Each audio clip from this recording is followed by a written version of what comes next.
Hey guys, Andy McCann here with CrossFit Garage, where intensity is king and routine is your enemy. And wanted to give you actually, let's go through the workouts first and then I'll give you some updates. And you can pause those and go back through. If you want to end your video right there, awesome. Otherwise, listen for some extra stuff. We're going to cover schedule, we're going to talk nutrition, and we're going to talk about two other things. So I am doing this slightly early for various reasons. So Josh may alter the workouts a bit, but this is what I'm seeing right now. And anyway, so the schedule. So here is if you go to our website, you can click on schedule and see the schedule right here. Now, if you notice, there's tabs across the front. So you can see all of the scheduled classes, and then you can click right here for Olympic lifting, see Olympic lifting, the new member classes, when we do some intros, and then boot camp.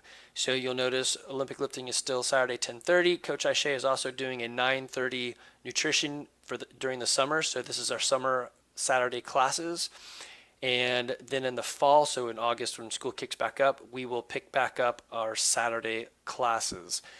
And I will also do any updates to the Wodify schedule as well. Okay. TNT, super explosive workout.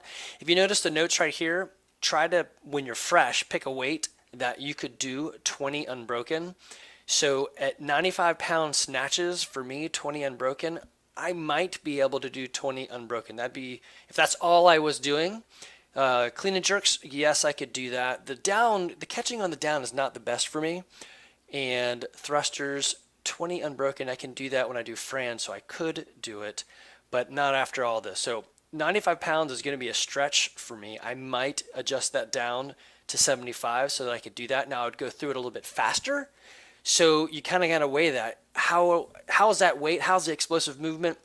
What are you trying to get out of that? If you want to learn to work with the weight, then okay, maybe move it up to be on that side. If you think, hey, I want to be able to get 20 and on each of these, then I would probably drop it down. So if I'm doing this workout and it's, right now I'm not good with all the missing of classes for me personally. So I would definitely drop this down. But if it was, say, October 1st, where I've been CrossFitting solid for a month every day during the week, then I would have done it at 95 pounds. And right here it says you can choose a squat or a power. I don't think if I did it as a squat snatch or squat clean, the clean probably wouldn't hurt, but the snatch probably would.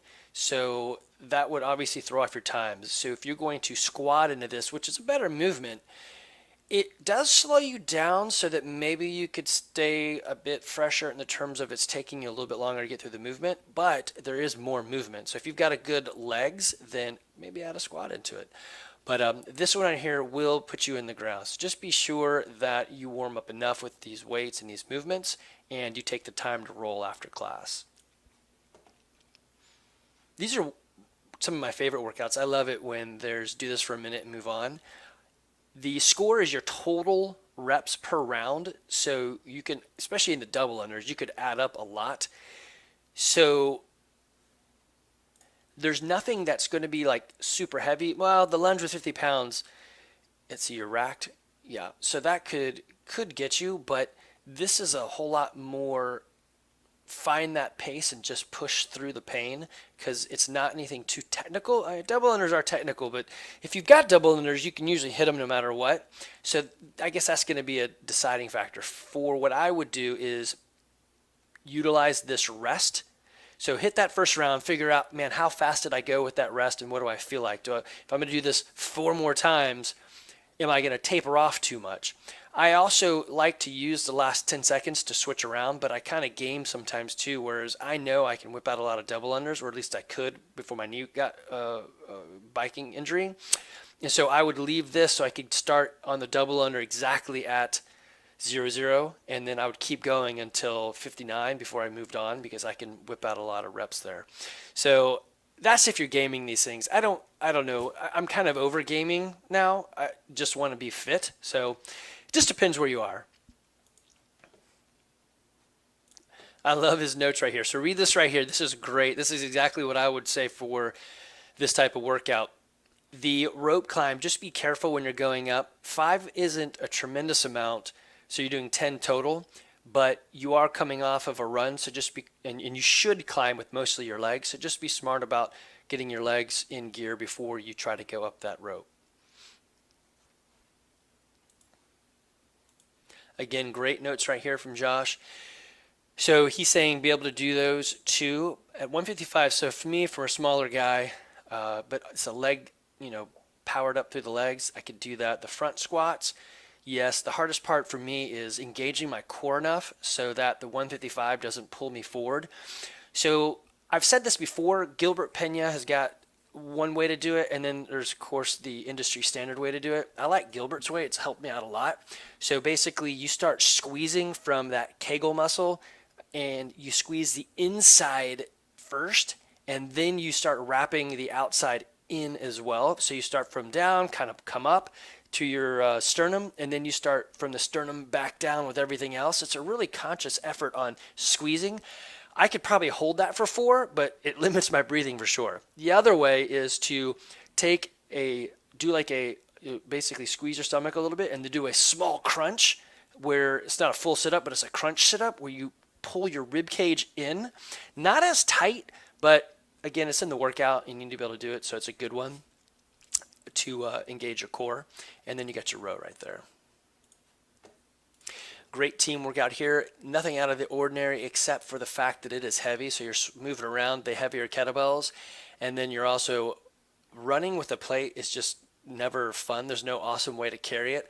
I like to put it over my back and kind of rest it on my shoulders and kind of hold it as I run.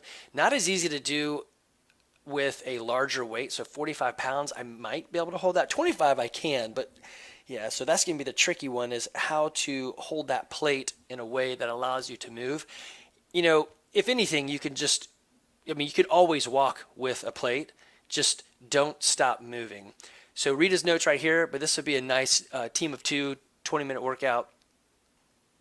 The next thing I wanted to mention is as the fall comes up, Coach Aisha will be doing some more nutrition work. I highly suggest you get involved with this. If you really want to do the next leg of health and fitness and getting in shape, it is your nutrition, right? So you start sweating so you can gain tone and muscle. Then you start eating right, and that will help shape your body or show the body that you're shaping. And of course, rest. Now, here's something I'm going to do for everyone that can't work with Coach Aisha for whatever reason. I'm going to try to help introduce healthy habits, not necessarily try to change the way you eat. Okay, so the first one's going to be basically in say August. We'll say, all right, if you're not doing Coach Aisha's thing, then if you want to go with us, drink a glass of water before every meal. You should drink water. Hydrating is great. Plus, it will keep you from going that extra mile when you eat. I'm not saying eat less. I don't really care what my weight is. But sometimes I eat just because it's there and I feel like I should put it in my face. But if you drink water before you eat, you tend to stop at a more reasonable point. So plus you're drinking water. The next is pick a time that you can stop eating at. Like if I go to bed usually I'm in bed by 10 to 10:30. So I would say, okay, 9:30, I'm not going to eat anything else. I'm going to brush my teeth and be done with it.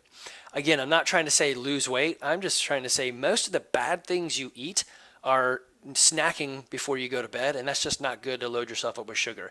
In the end, I'm going to try to move some of the sugary things off your tongue, but for right now, I just want to introduce good habits and to increase willpower. So the first is, it's an easy one. Just drink water. It doesn't matter what water. Just drink water before you eat, right? So that'll be in the fall or August we'll do this. And the second thing is pick a time that you can stop eating by and stop eating after that time. Again, not trying to change your weight, although some of you guys you'll find it will change your weight because a lot of junk gets eaten right here. But trying to introduce easy options for you to create places of willpower, and then we will in September increase these two things. So I'm going to have you cut your soda drinking or your sugar drinking down, and we will move it down by 30 minutes, and then I'll add something else to it. But it'll be willpower things, not don't eat it. So if you want to eat ice cream every day, I don't care. I'm just trying to help you add some, flex that willpower muscle, as well as leave you with a habit that might benefit you for the long run. and in very small, tiny steps. So this would be the best way to go. But for everyone else that can't do it for whatever reason, I'm going to give you some tidbits and we will walk through that together.